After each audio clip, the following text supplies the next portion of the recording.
Abran sus Biblias en la epístola de Tito. Estamos en el capítulo 2.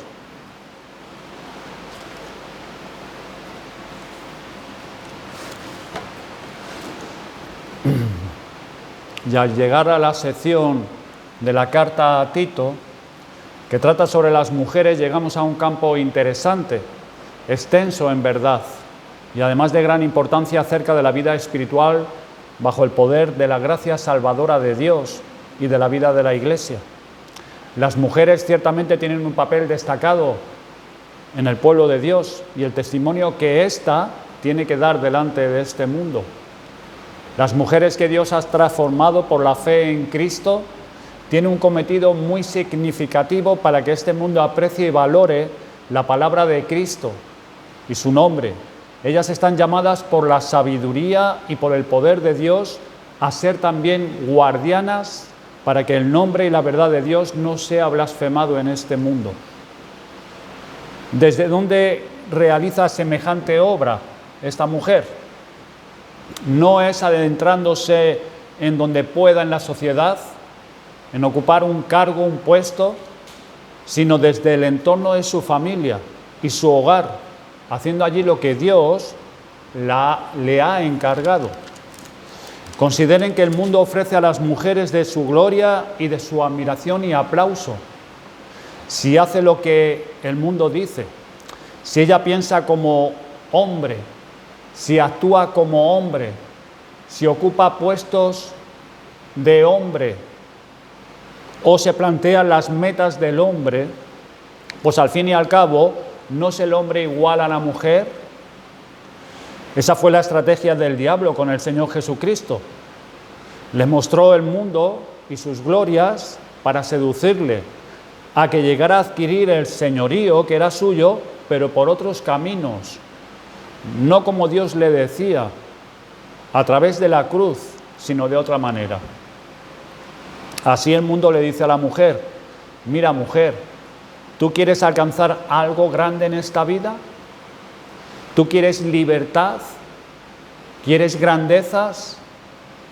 ¿Hacer una importante contribución a esta sociedad? Deja eso de los niños, el marido y el hogar. Déjalo en un segundo plano y lánzate a este mundo. Mira tus posibilidades, cualidades. No hay igualdad de sexo.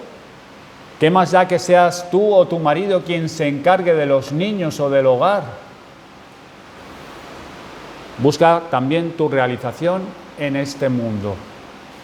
Eso es lo que transmite el mundo a las mujeres de hoy en día. Y así es como muchas personas piensan que pasajes como este, que estamos considerando, que plantean la vida de la mujer con este enfoque bíblico, lo vean como ridículo, como algo que está desfasado, anticuado y corresponde a tiempos y épocas de la ignorancia y oscuridad en la historia de la humanidad. Y aún dentro de las iglesias también. Hoy no pocos de los que profesan la fe, que aprecian el Evangelio, se les atraviesa pasajes como este. Se les atraviesa que se diga estas cosas de las mujeres. Esto es como, lo ven como un desliz de los autores.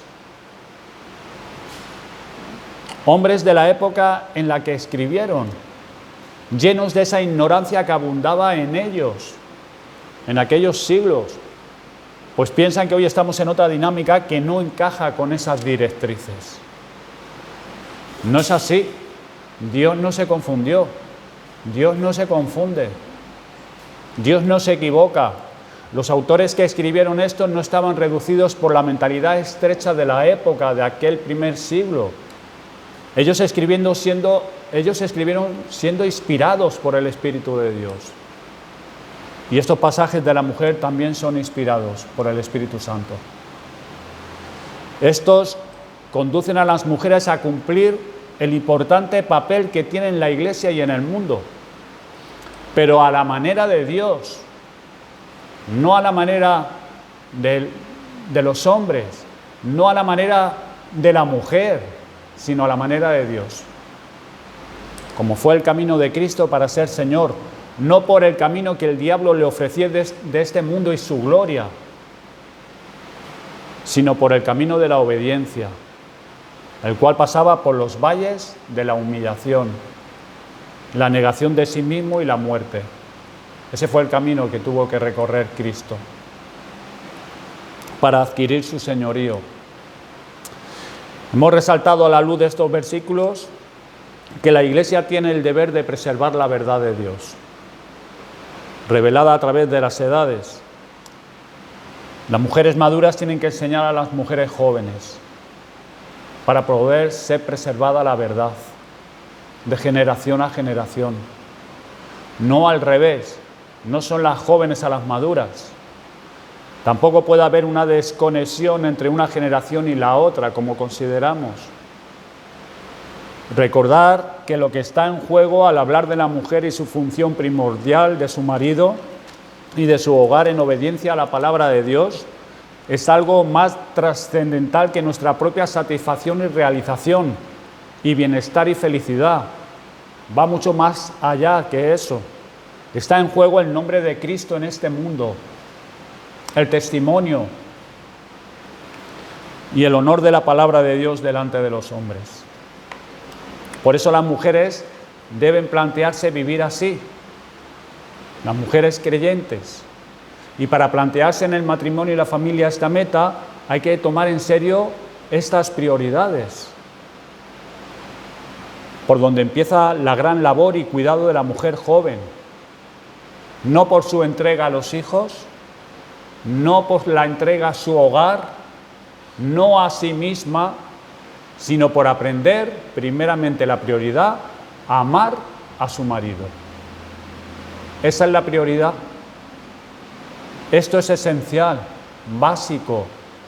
Tiene que ser uno con su marido, para plantearse la vida y responsabilidad como ayuda de él.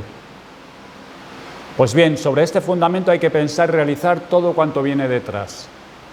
Esta es la reforma de la Iglesia, nuestro tema que hace meses estamos mirando. Hacia ahí debe de apuntar nuestra vida y ministerio en la Iglesia, que por la predicación, la enseñanza y la aplicación de la sana doctrina hayan mujeres, familias y matrimonios así por la gracia de Dios y el poder de Dios. El mundo quiere llevar a las mujeres a grandes metas, pero por otro camino, que ellas se sientan liberadas, libres para organizar su vida matrimonial y familiar de otra manera, como a ella le guste, centrándolas en sus propios deseos y aspiraciones. Cuán necesario entonces es repasar la dirección y el camino que la brújula de Dios nos indica, que es la palabra de Dios. Nos metemos en el tema y después de mirar estas referencias generales acerca de la mujer, según este pasaje, pasamos a los puntos concretos que abarcan 3 áreas diferentes, pero entrelazadas de lo que debe ser la tarea central, no exclusiva, pero central, y la mayor influencia de la mujer. Primero, su matrimonio, la básica, la primordial, la prioritaria, su matrimonio. Luego, la relación con los hijos. Y luego, su hogar. No al revés. No es primero los hijos. No es ni siquiera tu hogar primero. Es tu marido, tu esposo. Ese es el orden que vemos en la Escritura. Tu esposo. ¿Puede alguien encender? No puede prender ese es el que hace corta. Vale. Bueno. ¿Sabe por su color? Y dice así: ser enseñadas las mujeres jóvenes a amar a sus maridos y a sus hijos. Aquí no hay ninguna dificultad exegética en las palabras usadas. El término enseñar es entrenar, instruir, estimular, encaminar, con la connotación de devolver.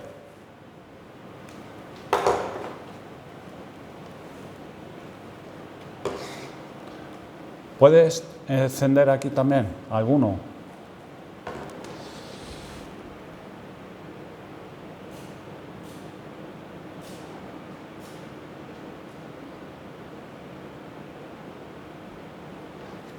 De llevar a la mente para que esté equipada, preparada para amar.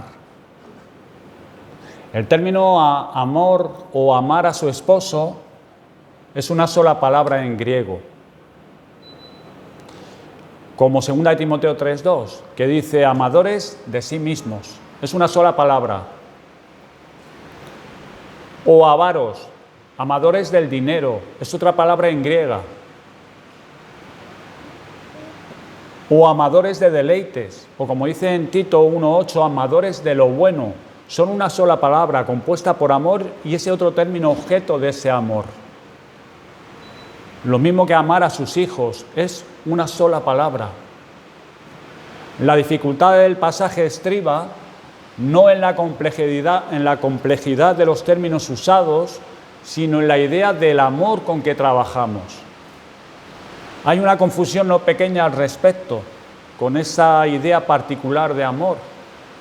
Luego nos resulta chocante un pasaje como este que nos habla de enseñar, de armarnos en nuestra mente para poder amar al esposo y a los hijos. Y eso nos choca.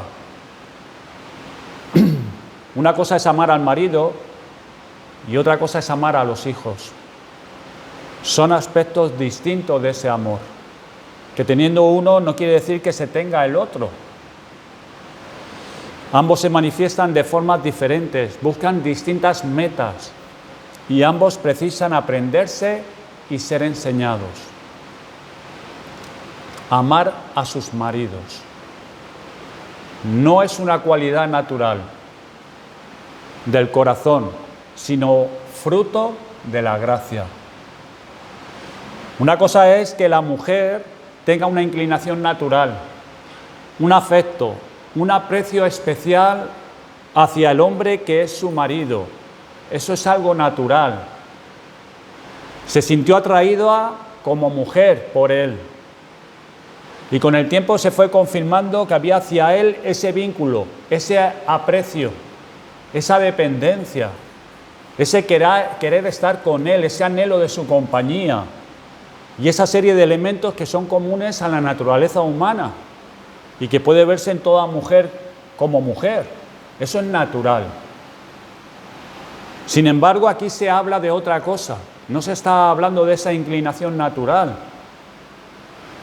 Un amor que ella necesita aprender, porque no está en ella. Que necesita que se lo enseñen, dado que no surge espontáneamente. No aparecen los afectos que el corazón humano pueda producir por naturaleza. La mujer es llamada a aprender a amar a su esposo, en virtud de que es una nueva mujer en Cristo, dotada por la gracia de Dios, por la obra de transformación por el Evangelio, y estar bajo la influencia de la sana doctrina. No obstante, notar el pasaje, aunque es dotada para así amar por esta gracia de Dios que le ha sido dada, ella debe de aprenderlo. Es preciso que le enseñen, aunque haya recibido esa gracia. La gracia capacita para poder amar a su marido, pero ella debe buscar desarrollarlo. Es como las gracias y las capacidades que el Señor da a los hombres. Algunos tienen unas capacidades especiales diferentes a otros, pero la persona tiene que desarrollar esa capacidad. Y este periodo de enseñanza puede ser más o menos largo y difícil y costoso en función de cómo ella ha entendido y ha asimilado las verdades del Evangelio y las ha aplicado a su vida. No en todas es igual.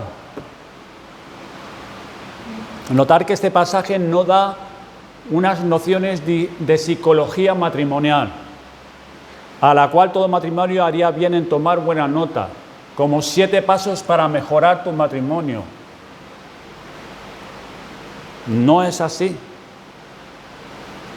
Está hablando del poder y el fruto de la sana doctrina, debidamente enseñada y convenientemente recibida, como el Evangelio debe recibirse. Escuchar la sana doctrina de tal forma que se recibe, que se aplica y que da fruto. Esto quiere decir que a esa inclinación natural de afecto, de amor, atracción, dependencia, que son cosas naturales en toda mujer, que puede tener como mujer hacia el hombre con quien se casó, debe ir añadiendo esa clase de amor que tiene su origen en Dios. Ese amor que la gracia de Dios nos capacita y enseña. Y eso es solo de Dios. Pero nos hacemos la pregunta, ¿cómo es ese amor que viene de lo alto? ¿Cómo es ese amor? Recordar 1 Corintios 13, vayamos allí un momento.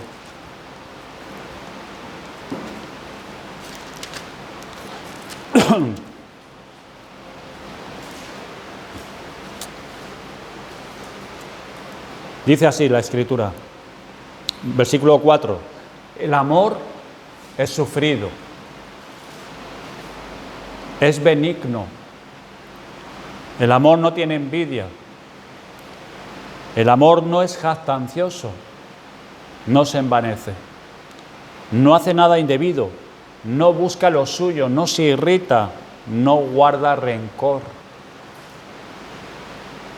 no se goza de la injusticia, mas se goza de la verdad, todo lo sufre, todo lo cree, todo lo espera, todo lo soporta. Observar que es un amor que tiene unos parámetros determinados a destacar aquí. El primero es que busca y se plantea hacer bien, lo que ciertamente es beneficioso. El segundo es que busca tal cosa renunciando a sí mismo. Es sufrido el amor. Busca renunciar a sí mismo, no toma en cuenta lo suyo. Y el tercero, puede superar, encuentra cómo solventar y arreglar el mal recibido. Esos 3 parámetros. Estos son los 3 parámetros que la mujer joven tiene que aprender para con su esposo, y sobre estos vivir y relacionarse con él. Esto es aprender a amar. Si no lo hace, ¿qué cantidad de cardos y espinos criará ese matrimonio? ¿Cuántas disputas y tiranteces? Observar que estos parámetros son los que Dios ha seguido con nosotros, los pecadores. Es dentro de esas guías donde se mueve el amor que Dios ha manifestado en Cristo para salvar a pecadores y reconciliarnos con Él. Dios ha querido hacer bien, mucho bien, a hombres indignos y culpables delante de su santidad, como nosotros.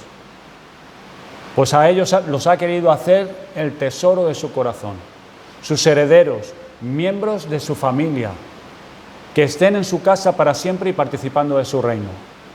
Pues en 1 Juan capítulo 3, versículo 1 dicen, mirad cuál amor nos ha dado el Padre para que seamos llamados hijos de Dios. ¿Y eso cómo lo ha hecho Dios? ¿Qué camino ha seguido para ejercer tal amor Dios? Él envió a su propio Hijo Jesucristo. Lo envió a este mundo en tiempo de Poncio Pilato para ser entregado a la muerte por causa de nuestras maldades. Y Él mismo lo sacrificó por mano de aquellos inicuos, crucificándolo, Dios mismo.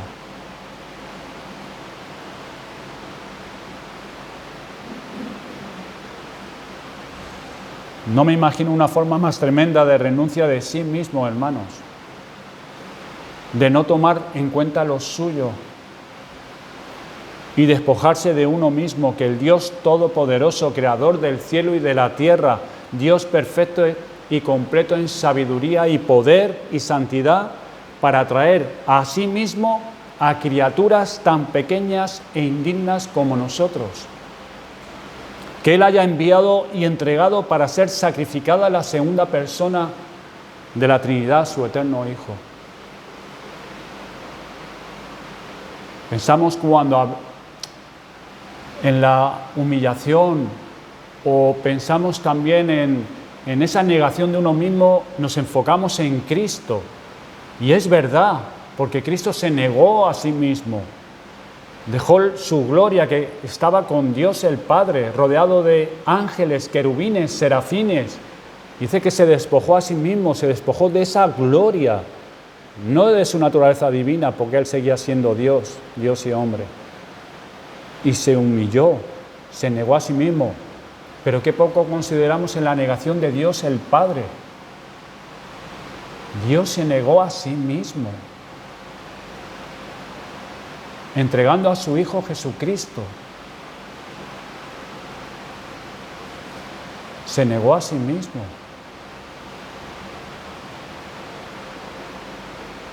Creo que esta negación de sí mismo es sobrecogedora. Impensable para nosotros que el mismo Altísimo haya hecho tal renuncia de sí mismo para salvar pecadores. Haber entregado a Cristo como fiador nuestro. Él nos quería atraer hacia sí mismo en su amor. Dios nos quería atraer, pero no podía presentarnos así como estábamos, porque hubiéramos caído fulminados. No podemos estar en la presencia de Dios. Necesitábamos un fiador para que Dios no nos consumiera, y ese es su Hijo Jesucristo. Y Él se negó a sí mismo, lo envió y lo hizo para que nosotros pudiésemos acercarnos a Él.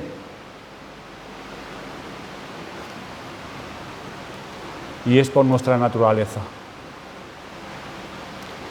Es por esa entrega y sacrificio de Cristo que Dios perdona el pecado de estos pecadores, cubre todas sus maldades y los echa en lo profundo del mar para no acordarse más de ello.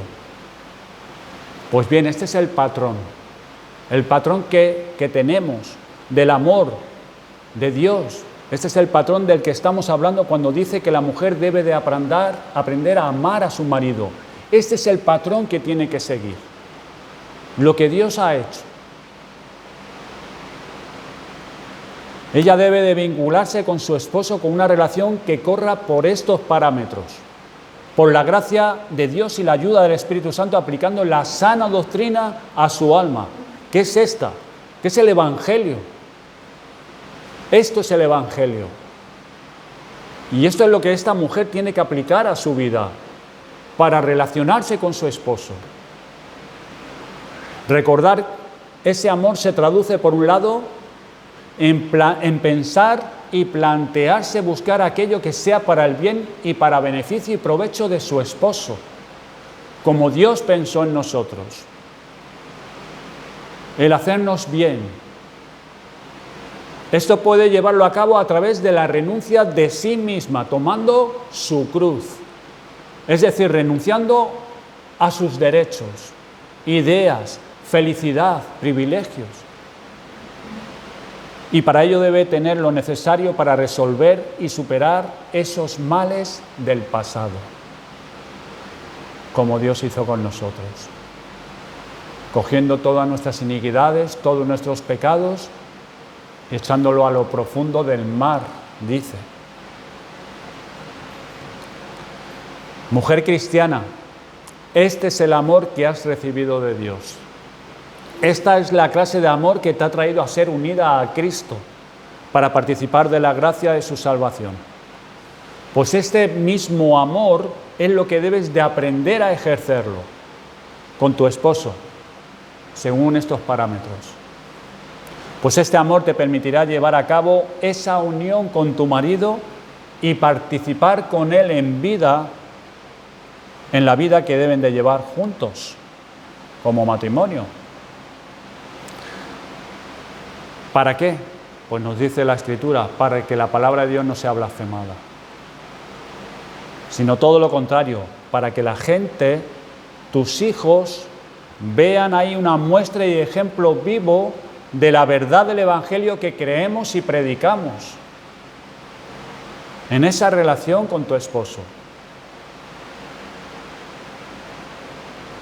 La mujer que ha llegado a entender verdaderamente el Evangelio, que asimila su contenido por el poder del Espíritu Santo, como dice en Tito capítulo 2, versículos 11 y 12, no tendrá tantos problemas para aplicar estos parámetros en la relación con su esposo, porque lo ha entendido el Evangelio, lo ha asimilado, lo ha abrazado el Evangelio.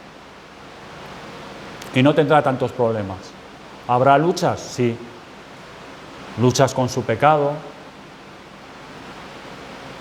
Por eso se exhorta a tomar la cruz cada día, que es una renuncia de sí mismo, por buscar el bien, por hacer bien.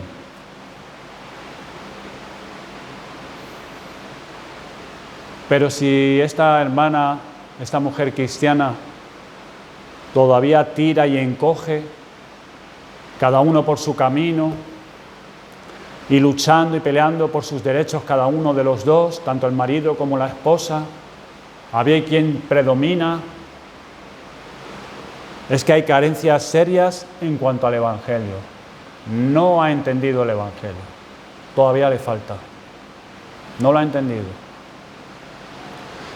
Es que está buscando su propio bien, no el del otro. Es que está exigiendo su propio interés y no renuncia a sí mismo, ni sabe lo que es la mortificación de sí mismo como conviene. O es que no sabe tratar el pasado con los recursos de la gracia de Dios.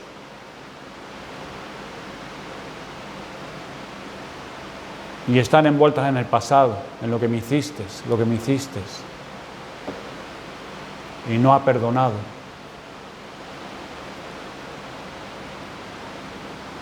¿Cómo y qué hacer para ser la ayuda idónea? Ahora bien, aprender a amar para hacer qué. Aprender a amar así, ¿para hacer qué? Pues veamos un solo punto al respecto que Dios plantea a la mujer. Y lo encontramos en Génesis, en el principio de la creación. Ser la ayuda idónea de su marido. Ayuda idónea. Como Dios planteó al principio cuando hizo a la mujer y se la dio por esposa a Adán. Dice 1 Corintios 10:9 que la mujer fue creada por causa del varón. La esposa debe pensar así con respecto a su esposo. Pero ¿ayudarlo a qué? ¿A qué tiene que ayudarle la mujer? Esto lo tienen que tener claro las mujeres, ahora lo vamos a considerar. ¿Ayudarlo a qué? ¿Ser ayuda idónea de qué? Vale, de mi marido, pero ¿cómo? ¿De qué tengo que ser ayuda idónea? Pues ayudarle a que Dios sea enaltecido y honrado en la casa. Que Él sea adorado y obedecido a su santa voluntad. En eso las mujeres, las esposas, tienen que ser ayuda idónea para el marido. Que la mujer le ayude, que la mujer le recuerde, le anime o exhorte al respecto. Es tanto para el uno como para el otro, pero ahora nos estamos enfocando en las mujeres, en el vínculo de su relación con su matrimonio. Nosotros los esposos y entre nosotros los hermanos, solteros, esposos, jóvenes, mayores, somos llamados a exhortarnos mutuamente para nuestra edificación. Pero cuánto más la esposa, en ese lugar que Dios le ha dado, en la relación con su esposo. Exhortar a su marido.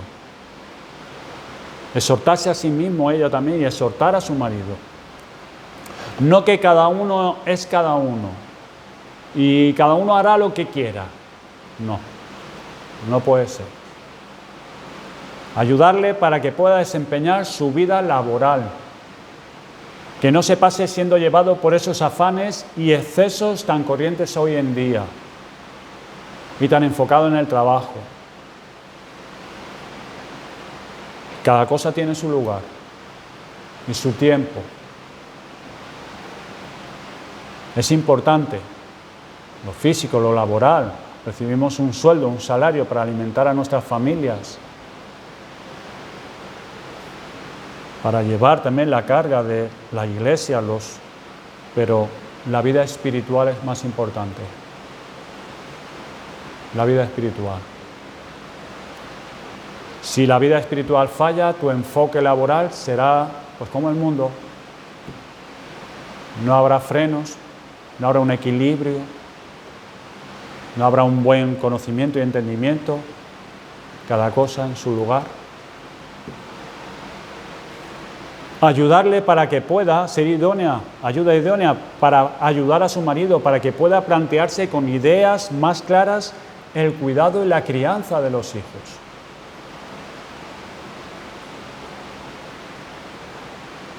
Para que el hombre se involucre, pero no en una segunda posición, es que él es cabeza del hogar.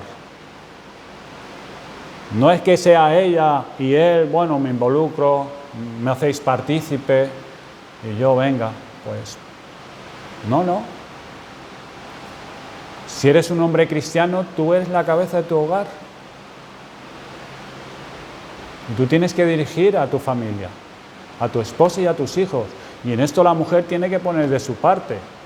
Sabemos que hay mujeres que, bueno, es más difícil para ellas. Porque quizás lo han recibido, lo han visto, lo han mamado en sus casas y lo han visto de sus madres, en su relación con sus hermanos, con su esposo, y ellas han tenido ese ejemplo en su casa. Pero a nosotros lo que nos vale es el ejemplo de la palabra de Dios, lo que Dios quiere, lo que Él ha establecido, su voluntad.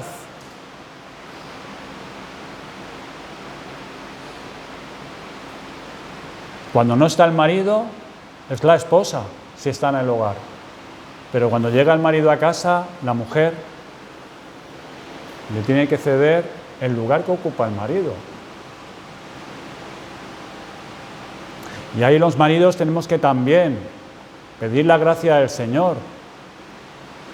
Porque claro, para nosotros es más fácil que sea otro el que lo haga. Más fácil. Pero ¿qué es realmente lo que Dios quiere? Que cada uno ocupe su lugar. Y desde esa posición que Dios le ha dado a cada uno, honremos al Señor. Y tanto el esposo y la esposa se ayuden mutuamente. Y se compenetren. ¿Enfocado en qué? Primeramente en su matrimonio, su relación de ellos ante el Señor y ante sus hijos. Y luego enfocado en que nuestros hijos,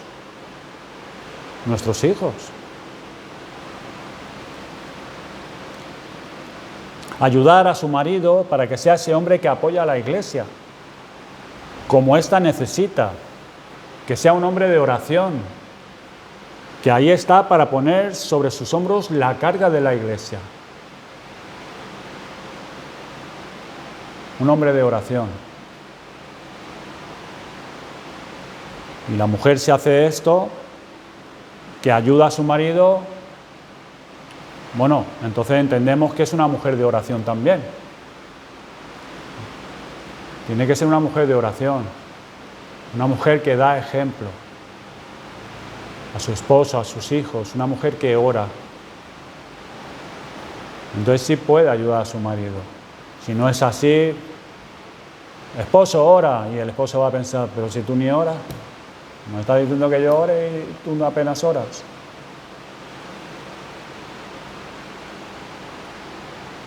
Y eso, ¿sabe cómo se hace? Apartando un tiempo juntos. Un tiempo juntos. Quizá por la mañana sea más difícil, pues por la noche, tarde-noche, orar juntos, leer una porción, orar, conversar entre ellos, cosas necesarias entre ellos, conversaciones normales también, se puede hablar de todo, pero de cosas espirituales mejor. del Señor.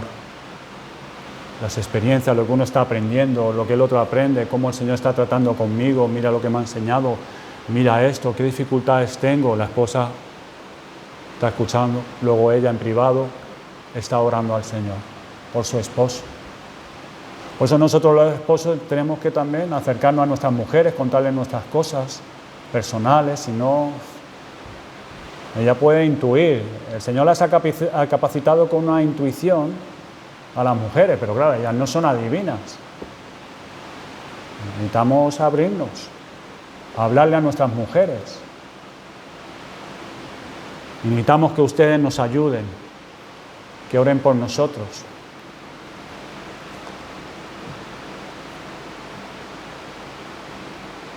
Que ayude a su esposa a que no sea un dejado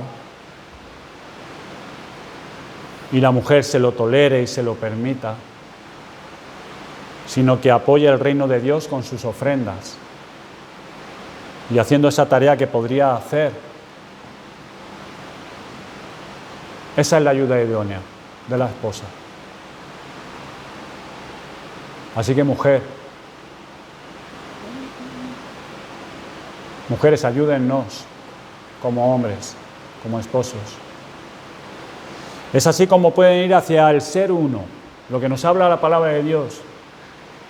Dice que el hombre dejará a su padre y a su madre y se unirá a su mujer y serán una sola carne. Y es así como serán uno, como Dios nos llama en el matrimonio. Ser una sola carne. Cuando la mujer puede asumir el papel de ayuda del varón, no ser igual que el varón, lo que hoy el mundo transmite, ser igual que el varón. No puede ser, porque el Señor ha capacitado al hombre con unas capacidades esenciales, especiales para él, y a la mujer otras capacidades. Y no es que uno sea menor que el otro, los dos son dignos, hechos a la imagen y semejanza de Dios, pero cada uno el Señor lo ha colocado en su lugar, en su posición, y para realizar una tarea. Y ambos juntos luchan por una misma meta. Pero es preciso para esto aprender a amar al marido, moviéndote sobre estos 3 parámetros que hemos visto hoy. El mundo dice que no, que eso es ridículo. ¿Cómo una mujer como tú vas a renunciar a tus posibilidades, a tus recursos, a lo que tú podrías llegar a hacer, a tu vida particular, a tu vida sentimental y personal para convertirte en ayuda de tu esposo? Ayuda de tu esposo.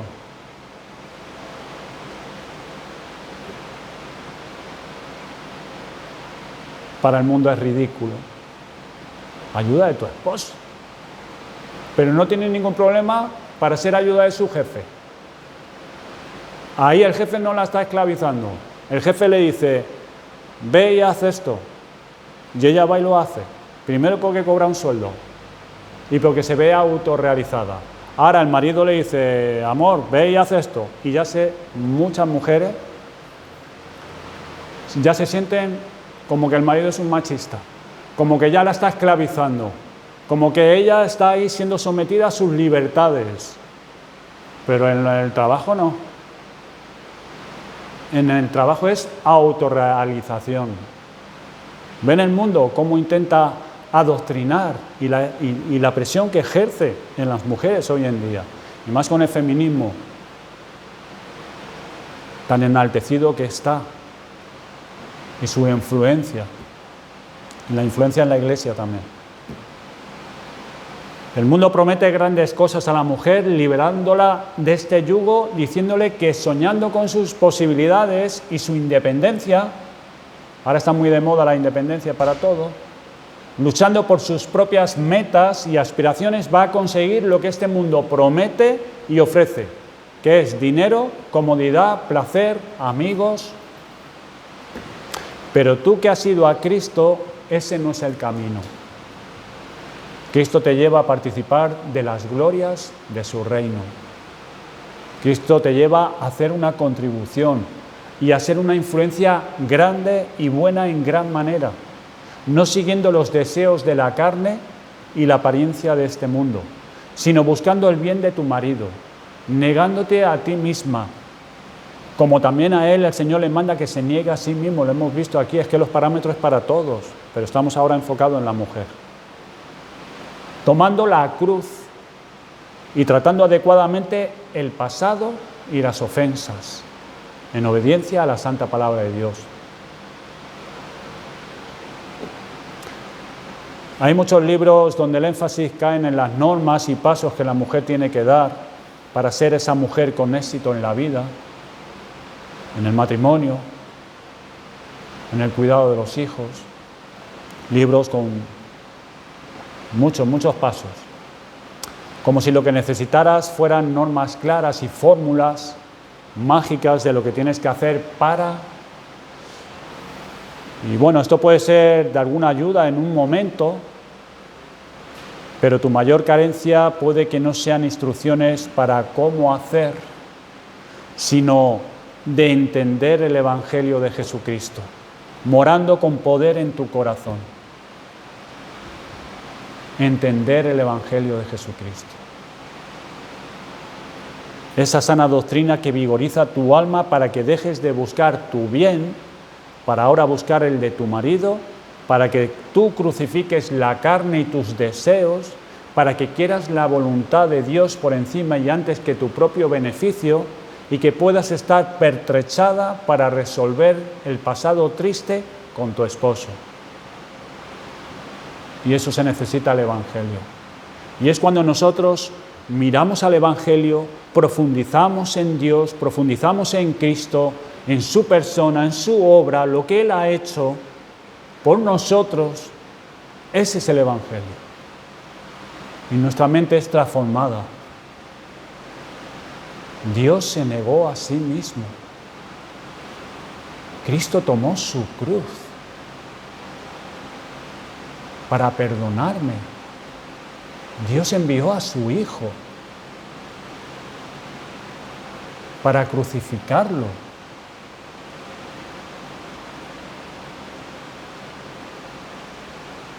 Quizás necesitas leer esos buenos libros de los puritanos también, si a lo mejor todavía estás ahí luchando, que te ayudan a conocer el engaño de tu corazón y cómo saber mortificar lo carnal que está operando en ti tan fuerte. Hay etapas en nuestra vida espiritual que viene la maldad de nuestro corazón que sale como un río, y hay otras veces como que está.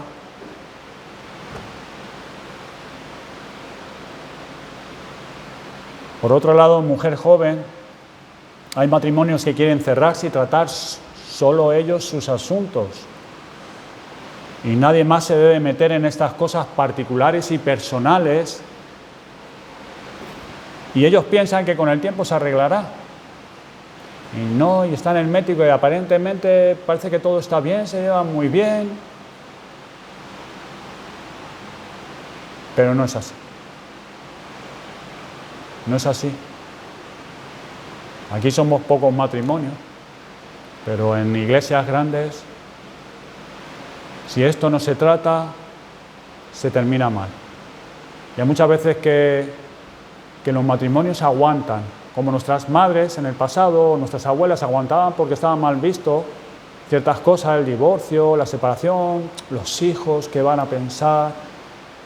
Y matrimonios cristianos lo mismo, piensan así, pero no arreglan sus cosas y van aguantando, aguantan, porque qué dirán, qué pensarán, pero no arreglan sus cosas.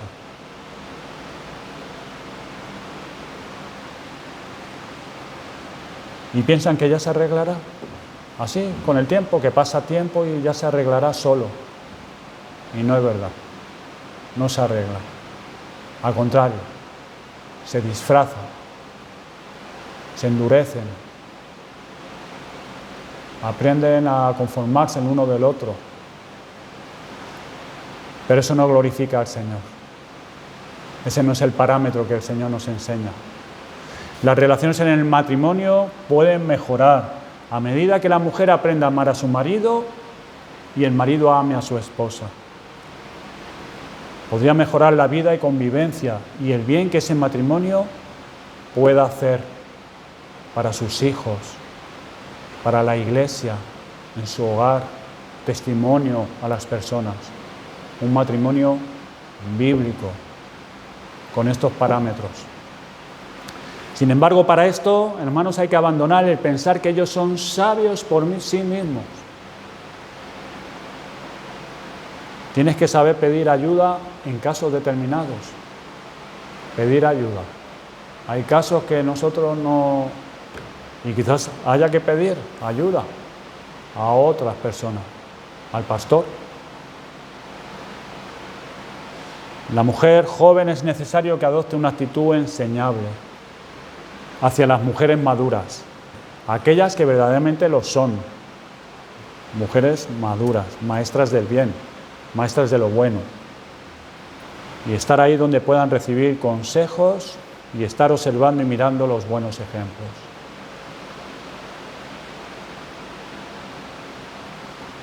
Pues bueno, hermanos, esta es la enseñanza para hoy, para aplicar. Yo creo que ha sido bastante práctica.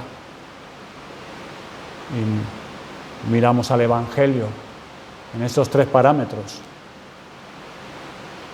Te los leo de nuevo. Ese amor se traduce, por un lado, en pensar y plantearte buscar aquello que sea para el bien y para beneficio y provecho de tu esposo. Y esto puedes llevarlo a cabo a través de la renuncia de ti misma, tomando tu cruz, mirando siempre a Dios, mirando siempre a Cristo, cómo ellos han obrado contigo, renunciando a tus derechos, idea, felicidad, privilegios, y para ello debes tener lo necesario para resolver y superar esos males del pasado. Perdonar. Nos dice la Escritura, perdonaos los unos a los otros, como también Dios os perdonó en Cristo. ¿De qué manera te perdonó Dios? ¿De qué manera? Pues de esa manera tenemos que perdonarnos los unos a los otros. De esa manera tiene que perdonar la esposa a su esposo. Porque nosotros, nuestra naturaleza es más rudo. Por eso el Señor nos dice amar a nuestras esposas y también nos dice que no seamos ásperos con ellas. Porque por nuestra naturaleza, nuestro carácter, porque somos hombres, porque somos así de brutos, pero nuestro carácter también tiene que ser transformado y ser más semejante al de Cristo. No vale con quedarnos decir, bueno, es que yo soy así. No. Amar a nuestras esposas también. Bueno, hermanos, vamos a orar y dar gracias al Señor.